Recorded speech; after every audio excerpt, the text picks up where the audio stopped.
when the drugs begin to take hold. You're either in or you're out. Right now. I want to gamble.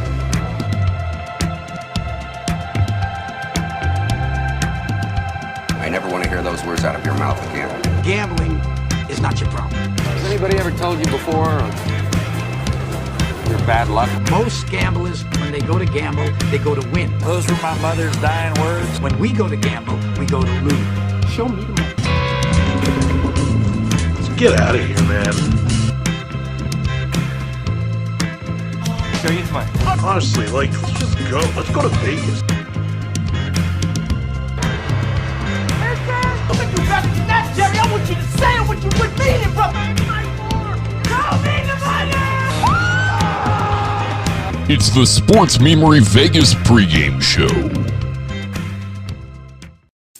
Happy Super Bowl Sunday, boys. How's it going? How you guys feeling? Pretty excited, man. Well, it's an exciting Super Bowl. We got so many stories coming, right? So many big plots coming. Yeah, we really do. Before we get into our gambling, Marcus, we haven't heard from you in a while. Kind of give us your preview for this one. You know, what are you thinking? What do you think are going to be some key? It's pretty much the story is going to be a pretty common theme. It's going to be the trenches, and that's somewhere where Tampa's excelled, and Kansas City's playing a little bit better up front. But this game is going to be won and lost, and not even the whole offensive line. It's going to be stemming from like a 3-tech from KC. In between, do we know how many linemen are officially out for Kansas City yet? I know two. I think we've got three out. Three of them. That's going to be significant. I mean, we've said all year on the Sports Memory podcast and our overreaction shows that the Tampa Bay's defense is very real, and we've also been saying all season that Kansas City hasn't looked unbeatable. I know a lot of people are buying the juice and taking Bucks plus 3.5. So what do you think about that, Marcus? Oh, I love the juice. What's his name? Mattress Mac over from Houston. He likes to put some big dollars down. It's funny because this is one of those games where you're like, fuck, I can't bet against either quarterback. Right? How do you bet against Mahomes, but how do you bet against Brady? And just like JC kind of brought up earlier, how do you bet against JPP? I know he's got 4 fingers, but he's never lost in the playoffs. That's funny you say, how do you bet against Brady? Because I literally have every single round of the playoffs, and I've lost every single time. I've yet to learn my lesson. JC, consistent, if anything. Exactly. JC, let's move over to the player side of things. What are some of the players you like here, and then some of the statistical props? Yeah, I think we've said it every week. It's like there's just no way Tampa Bay can win this game just based on the matchup, and here we are, and we'll see what happens. It's going to be interesting. A couple guys we talked about yesterday. I love Cameron Brate today. I think over 27.5, over 2.5 receptions. I like Rojo to get a reception today. I think Darrell Williams over 25.5 rushing yards would be a guy I like. And kind of a dark horse MVP, McCole Hardman. Hope he gets a return touchdown, gets a long one from Patrick Mahomes. I like him for an anytime touchdown as well. Like I said, dark horse MVP candidate. Yeah, Hardman actually finished really strong in the AFC Championship. Got a nice confidence builder after that muff that put his team in some hot water, some very hot friggin' water. I know we all have some fun props coming. Obviously, Super Bowl Sunday is the best because you can literally bet on anything.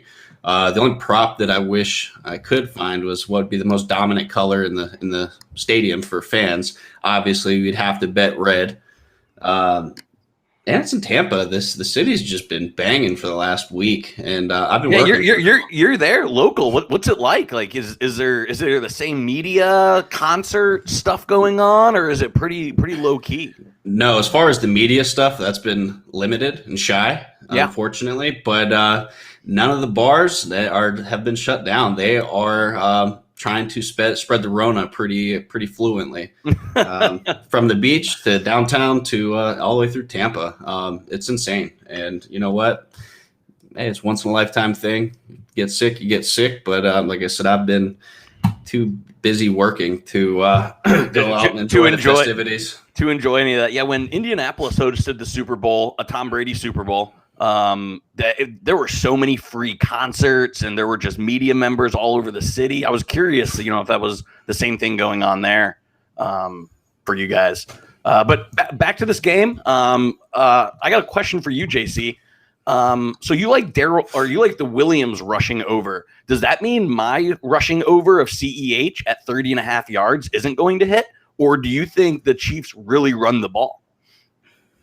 I think they're going to try to. I just kind of like the odds better with Daryl Williams. He's been the guy they've kind of trusted the same way we saw with playoff Lenny on that side of the ball, as opposed to Rojo being the guy during the year. I just don't know if they trust the rookie. I don't know if they trust him not to fumble.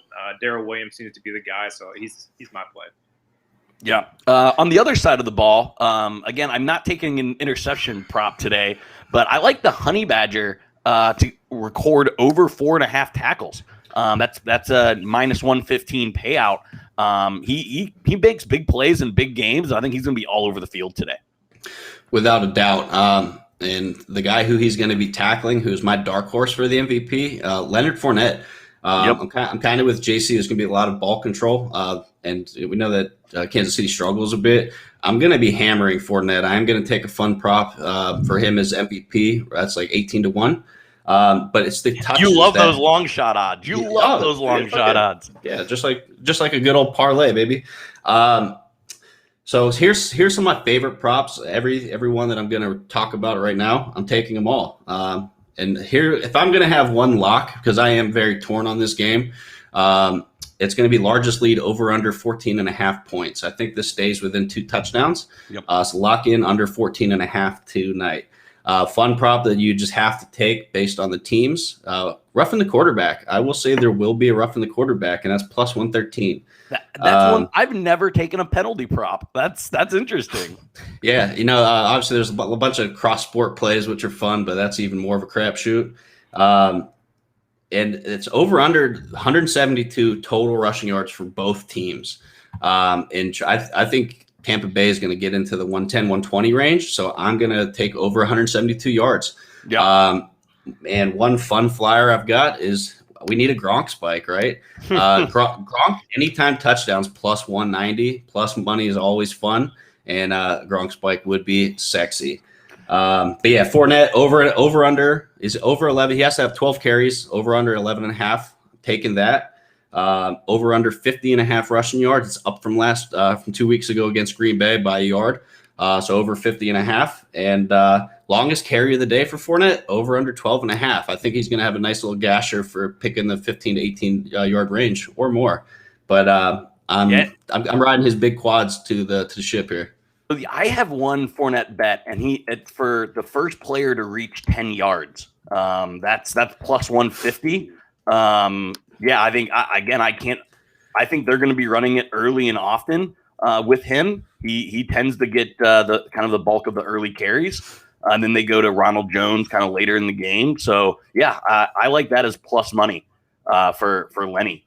A couple of other ones that I like. I like the first quarter under at 10.5. I think both teams do a little bit of feeling each other out for the beginning of the game. And how are you going to get to 10 points? I'm taking first scoring for the Chiefs field goal, and first score. I'm hedging my bets, taking Bucks first to score field goal. Chiefs are plus 410. Bucks are plus 400. So, even if you miss and one of those happen, you're going to get a pretty nice payout there. So I'm banking on field goals early. And that's kind of like what we were talking about earlier. You're looking at plus good money if either team wins by 1 to 6. I think that's the most likely scenario from either side. But I think you're in the plus 300-400 on both sides. For sure. I took some final score props because I like the long shots. So this one's just so everyone gets your squares. But this is just for the fourth quarter. Game over no matter what. I've got Tampa 4, Kansas City 1. Doesn't matter what the first digit is. 17-1. And nice. just for fun, I like weird shit. Tampa 0, Kansas City 1, and that's 50-1. And holy shit, yeah, we like big numbers, and that could come down to a late field goal or a missed 2-point conversion, which would be some fireworks. And then 7-1. I like Kansas City with 1, whether it be 21 or 31. But I think 7-1, 7-1 is my favorite number there, and that's 25-1. There we go. Yeah, those are some monster numbers. The fun thing with that is, if you sprinkle that around to a half a dozen plays and one of them hits, it's pretty lucrative. Yeah. So that's a great play. Let's get into some of our best bets, some of our locks. JC, do you have one in particular?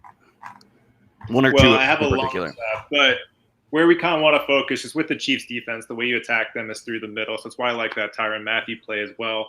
I love the Brait lockups, over 2.5 receptions, over 27.5 yards. I think Chris Godwin over 5.5 receptions should be a good lock there. I do like the Gronk anytime touchdown. They will just hammer over the middle against the Chiefs as much as they can. But my long shot of the day, we talked about this earlier, Nick Keizer, anytime touchdown. It's down from plus 1,900 to plus 1,500, so money must be flowing in. But Keizer played 302 snaps all 2020. Somebody knows something. Somebody knows something. The playbook leaked. Belichick got his hands on the playbook. We talked about it yesterday, those contrarian plays, all the people focusing on the goal line, a little Nick Keizer seam out to the left. I like it. He's got a nice couple one-handed grabs this year. Weird play, but that's my long shot. Oh, I love you and Marcus. I love some of these long shots. I mean, literally, you get one of them hit, and you're have a great day. And that kind of flows into the Fat Man touchdown prop, which it's an exhilarating one. Minus 1,000 if they don't do it, but you have to take it, right? What's that, plus 7? Plus 7-1? Yeah. And it's just a fun one to root for, right? Like if that happens, you're going nuts regardless, and then add the cherry on top to make some money. Oh, absolutely. So my lock of the day is a little bit of a cop-out answer, but it's an in-game bet. In the last 10 Super Bowls, the team to score first has won in 8 of them. So whoever scores first, I am putting in a money line bet for. So that is my lock of the day. Again, the numbers just suggest that the team that scores first wins most often. So that is my lock of the day. You guys have anything else you want to cover here before we get to predictions? That's all I've got for you guys here today. We got a full slate. We do. So Marcus, official, who do you got winning? I've got Tampa Bay winning at home. Everything's lined up for them. Bruce Arians, 69 years old, oldest coach to win a first Super Bowl as a head coach by like 5 or 6 years. Obviously, we know the stories about their staff and Andy Reid's son, who is obviously a complete moron. Things are just tilting there. But I'm going to say Bucks 30 and Chiefs 21. There we go. Wow. JC? It should be closer, but the Bucks are going to win this game. I love it.